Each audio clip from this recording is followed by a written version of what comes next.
Cette séance. Monsieur Pajot. Oui, monsieur le maire, chers collègues. Tout d'abord, je tiens à remercier les services municipaux de la ville pour la qualité et le professionnalisme des documents qui nous ont été transmis.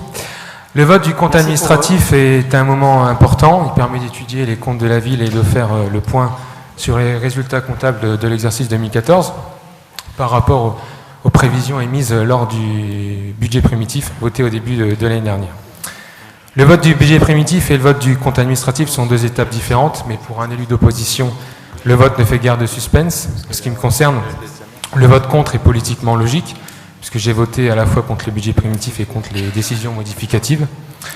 Lors du vote du budget primitif, j'ai défendu des orientations différentes des votes pour l'avenir, des vôtres, pardon, pour l'avenir. En ce qui concerne le compte administratif, il s'agit pour moi de faire un bilan et d'y analyser le passé. Sans rentrer dans le détail des chiffres qui ont été exposés, plusieurs remarques s'imposent sur ce compte administratif. En ce qui concerne les recettes de fonctionnement, on peut constater que le poste impôts et taxes s'est encore accru de plus de 268 000 € entre le compte administratif 2013 et le compte administratif 2014. De plus en plus d'habitants quittent Béthune et ceux qui restent paient de plus en plus.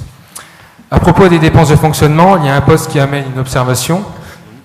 Le montant du poste des indemnités du maire adjoint et conseillers municipaux s'élève encore à 241 613 €.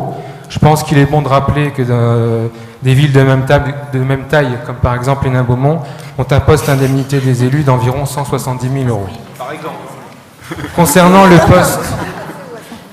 le poste personnel, il est en augmentation de près de 800 000 € entre le compte administratif 2013 et le compte administratif 2014.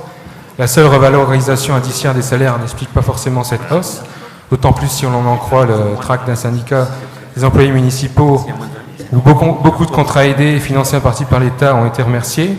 Il faut peut-être chercher dans les embauches qui ont été faites après les élections municipales.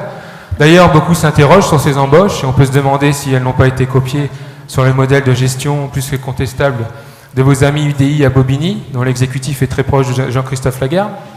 Par ailleurs, l'embauche de nouveaux cadres à des salaires importants ne va pas faire baisser ce poste lors de l'année 2015. Au niveau des investissements, on voit une hausse des opérations immobilières et la nécessité de réaliser de gros travaux d'entretien en 2014.